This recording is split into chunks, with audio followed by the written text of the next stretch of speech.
Hi, I'm Lisa Starr, and I am the voice of Resonant Truth, resonanttruth.com, and the Natural Time podcast.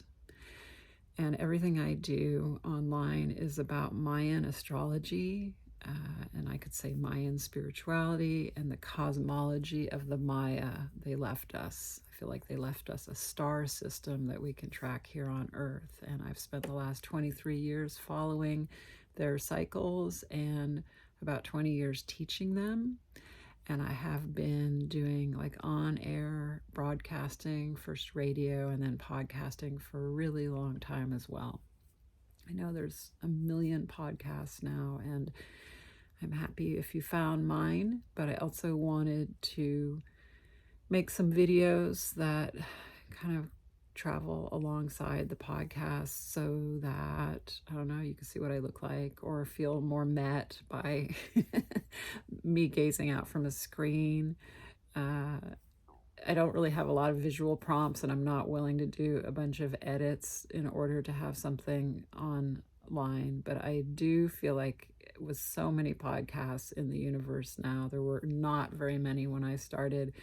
It's a good idea to also just be like, hey, but we're not just like faceless voices. Here I am.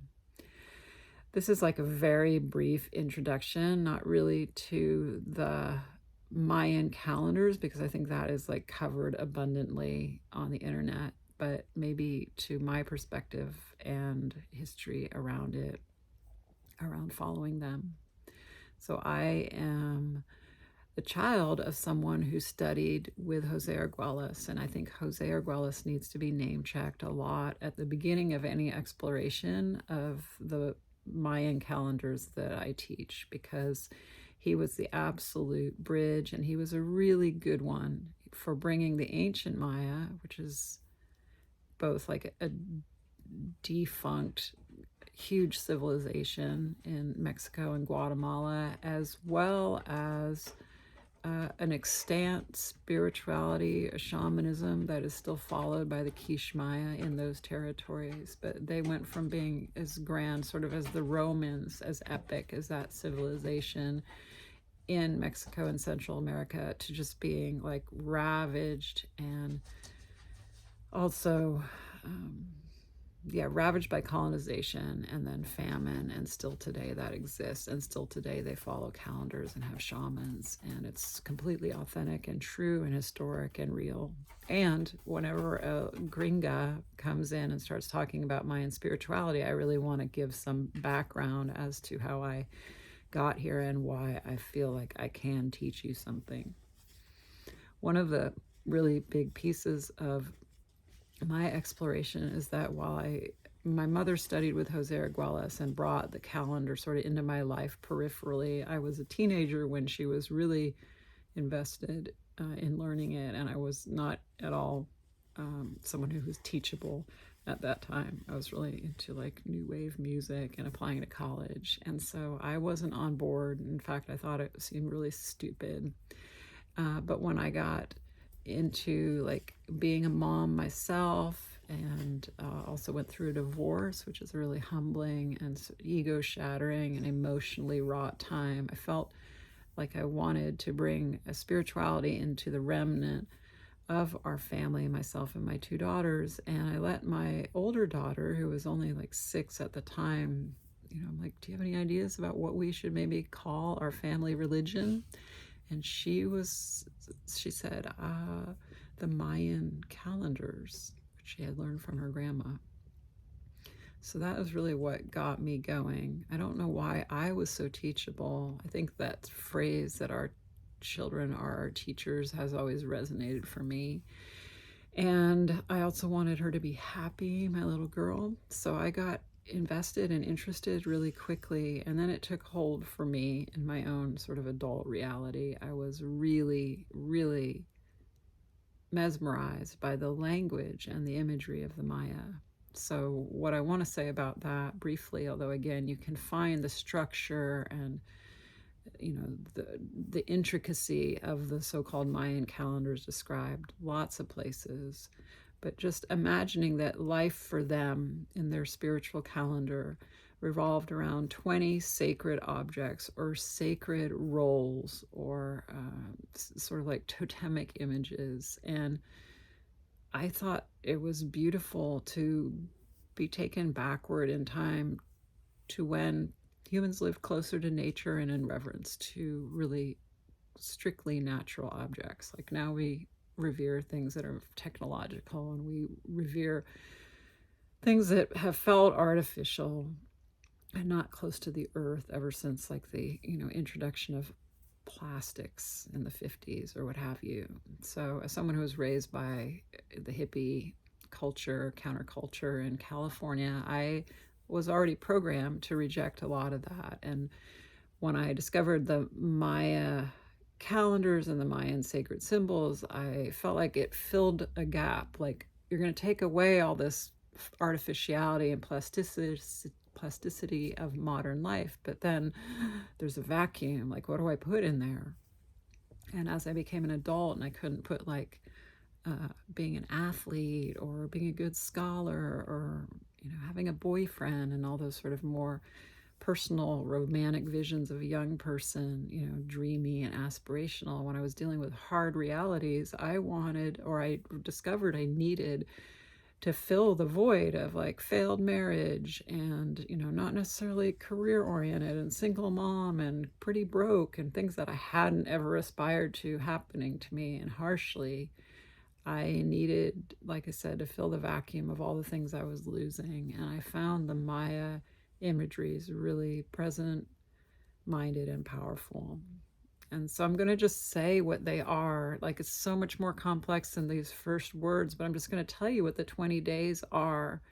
The Jose Arguelles sort of anglicized some of the language and made it, I think, accessible to us in a modern civilization, but he was basing everything really acutely on the original 20 Mayan day signs. So they celebrated dragon, and then wind, and then night, like the night sky, seed, serpent, world bridger, or that's another word for death, and hand, and then star, moon, dog, monkey, human, skywalker, wizard, eagle, warrior, earth, mirror, storm, and sun.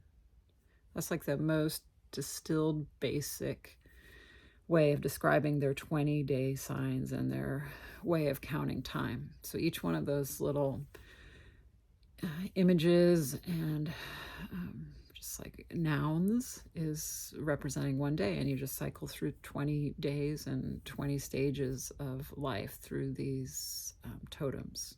And that's the calendar I follow. That's the calendar I teach. It's more complicated than that. In fact, part of the problem with the Mayan calendars is that they're so alien and complicated.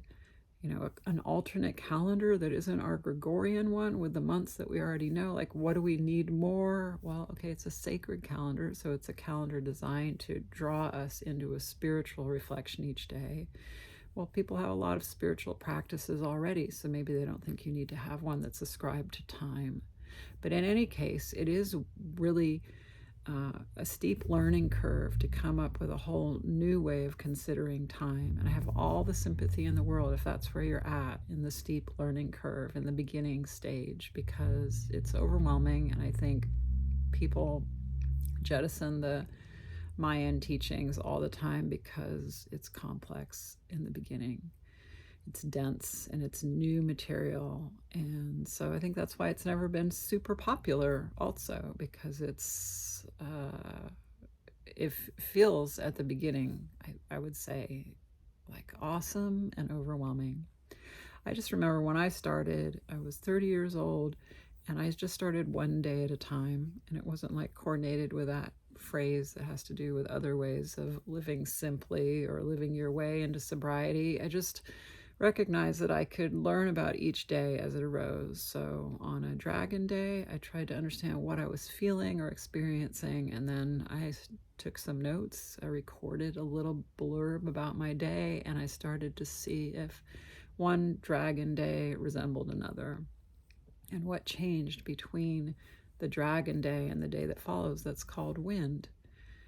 And I became more familiar immediately with certain of the day signs than others. I mean, some are really complex. A day of death, a day to celebrate death or experience death, can't be something that we want to live through if it's going to be literal death in our lives, loss of someone to, their mortality. So I had to learn about death as a different kind of construct and what is limiting me in my life that falls away and is no more, the death of limitations on that day. And then some days weren't complex to understand at all, like a white dog day is going to feel as if we are that animal. Same with blue monkey, same with red serpent. There are colors associated that I'm throwing in here. And same with yellow human. We humans have a day within the Maya sacred cycle. We're not the center of the cycle like a sun. We are within it. We're a part of life's expression or the creation imagery of the circle of life, but we're not separate and above. We are equal. We're equal to monkey. We're equal to dog. We're equal to serpent. We're equal to eagle. And at the same time, we're equal to the sun and the moon and earth, which also have days that are represented. I went all in, really. I didn't have a day off once I started following the calendar, but I'm starting to understand that many people, like any new learning or aspiration for change and growth, you can fall in and out on the path. And so I have a lot of sympathy or empathy in case you're coming back around, and I'm a vehicle that you could get support for learning. And if it's your first time and then you fall away and you almost hear like my voice somewhere and part of your memory from when you were studying it and learning it, I really want you to hear that perfection is what we get to throw away when we are embracing life, as natural, or that perfection is a version of like automation that machines have or don't have, but we humans are always trying to get something that's perfected through invention. And this is all flashback to when we didn't really have our modern tools for moving things forward, and so things were simpler and quieter and more in accordance with natural cycles like seasonal change and sunrise and sunset and what's happening with the moon phases at night. This is all designed to kind of take us back to a more indigenous selfhood, and we're not trying to go back and be Mayan ourselves. We're trying to trace back into our own DNA, our lineage of being primal and indigenous, because every culture currently on this planet was once indigenous. So, the Druids in Britain might be my ancient history and access point, and you might have a different one. But if we are just like using something, we jump in this vehicle that allows us to time travel back in some way experientially to before we had everything automated and everything, I guess now we could say computerized, moving at the speed of light around the planet. We can, I think, feel just slower and more fulfilled. That's what I'm here to talk about. And also, I love to use the calendar as an explanation for why we can't slow down and why we feel frenetic and hassled and stressed out by a modern life that, we're sort of imposed upon us, and then we create with our own actions as well.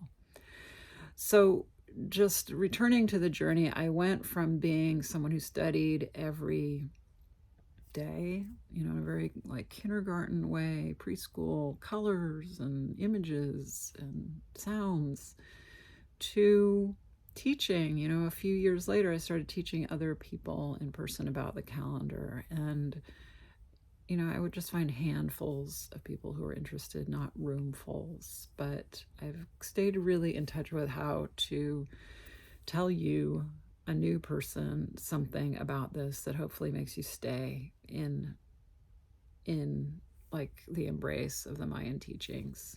And I went from having like teaching people in groups to teaching on the radio in my town. This was before the World Wide Web. And then ultimately I did what everyone does, and I've been podcasting for quite a while. So I'm giving you some visuals of myself. This is what I look like. I am going to start having a visual accompaniment to my Natural Time podcast, and I'll tell you why. Because I'm 54 years old, and seeing visuals of myself can be shocking, like very bearing of the soul to watch yourself age in imagery, whether it's a still photo, a selfie, as it were, or some extended talking time on air. And I just thought, well, this would probably be very growthful for me to not shy away from having this face of mine in its natural aging process, which matches the sort of natural time movement I'm always espousing. Like, let's do something that feels more natural. It's our human nature. It's the sort of naturescape of the world we walk through, under the asphalt, how the tides move the oceans and waterways, as well as the water within us, how we're connected. And so I am, here to just add to what exists online in terms of following the Mayan calendar and the natural time movement. And I'll say a word about that as well. I am definitely like 100% white. I've done the DNA test. I am like fully like British in my background, but also have like a Mayflower traveler. So I came to America early in my lineage, and I think that in all respects I am fully exclusively a white lady.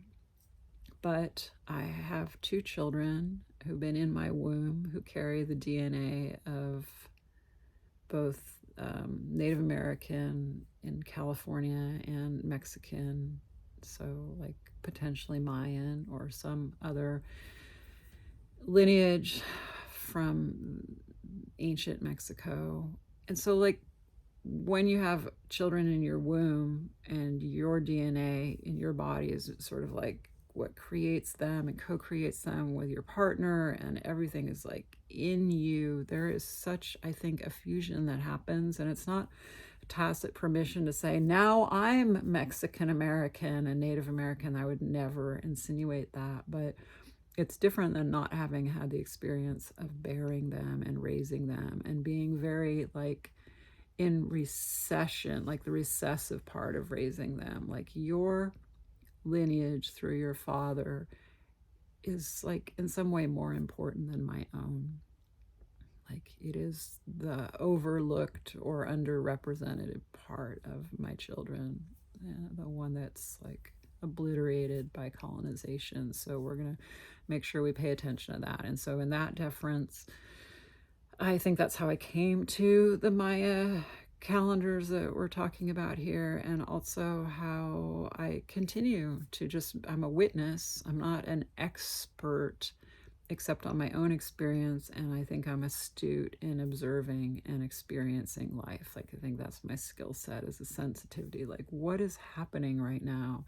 And what I teach here is an extension of my deep scholarly experiential knowledge of the calendars I talk about, as well as my capacity and like interest in just paying attention, like what's happening psychologically to me and others around me, what's happening culturally to me and others around me. And ever since we had this like huge schism and rift in American culture over the presidential election of 2016, we have been in such a revolutionary disruptor phase that a lot of what I use the Mayan teachings to understand is what is happening to our society.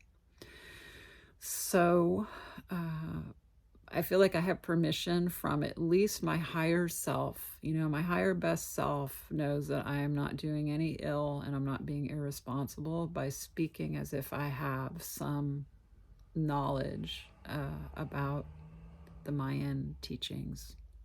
And at the same time, almost always the refrain I want you to hear is that I'm just teaching you to become the student of what you experience. I am giving you information so that you can listen better to what you're experiencing.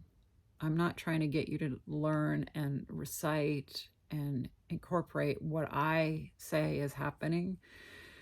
I just want to share what I experience and observe so that you can sometimes say, exactly, thank you for that affirmation, or it can prick your interest and you know that I'm onto something, but your exploration is a little different, but your confidence and empowerment around your own listening is increased because I'm telling you about something sort of paranormal, right? So talking about like ancient Maya and ascended Maya, and that they left us a calendar and that we can follow it. And if we follow it, we can feel into what they knew then, which is ancient, and what they know now, which is paranormal. Like they're somewhere else, like angels and guides, but they're there for us. And I believe that. I believe it. I do. So, um, I'm here to help you listen to them better, not listen to me better. And now I sound like a really humble, very namaste person. And I want to like dispense with that right away. I am a crusty, overly analytical, Ivy League educated, lifetime Californian, parent to a couple of, I would say, more immediately indigenous children who doesn't really have her shit together lots of the time. Like, I am not new age. I'm a terrible new age person, even though all of this falls into the kind of like description of the new age movement. I'm not like optimistic that much of the time. I'm quite panicked often about life on Earth. If anything makes me celestial and, what would be the word? I don't want to say holy. If anything makes me celestial, it's that I have a really hard time being on Earth. So I think I just like am always like climbing into the star system to try to get out of here for a moment. So I think that's my asset, is that I feel like I've got a foot on Earth, but I'm doing a whole lot of like moving towards the stars. And I'm here to talk about what it's like in that liminal space. Earth is hard. We've created a lot of reckoning for humans here on Earth, and it's not been fun or easy for a while. And a lot of what I like to discuss and pitch to you is an explanation for that through Mayan astrology, through the Mayan calendars that we follow. Well, this is why I think it's hard to be alive. Like, that's maybe my thesis statement. I can explain to you why your suffering is occurring today, and it's suffering is occurring with this flavor, with this kind of astrological tilt. And I always believe that knowledge is power, that when we get an idea of why we're uncomfortable, we can both attend to our discomfort and also just not have on top of our discomfort confusion and panic and stress, which is a different kind of discomfort, but it compounds the problem. We're just here trying to like get some of the layers of panic and stress backed off so that we can look at the so-called real problem. And even if we can't fix the real problem, the surrender is just in beholding it. And then sometimes we're inspired to take some action that feels like a small fix or incremental fix from divinity. And yeah, that's what I am trying to show you with my whole Natural Time podcast series. And I just wanted to make sure you know my intentions are pure and true, and my output is fraught with imperfection. And those are two things I strongly believe in, the purity of our aspiration to be closer to divinity and the natural state of human fallibility. And thank you for spending time here. I always close my podcast by saying, I'm Lisa Starr. I am another yourself, which is a Mayan phrase, a translation of the Maya phrase, in Lakesh. In Mayan, we say, in Lakesh.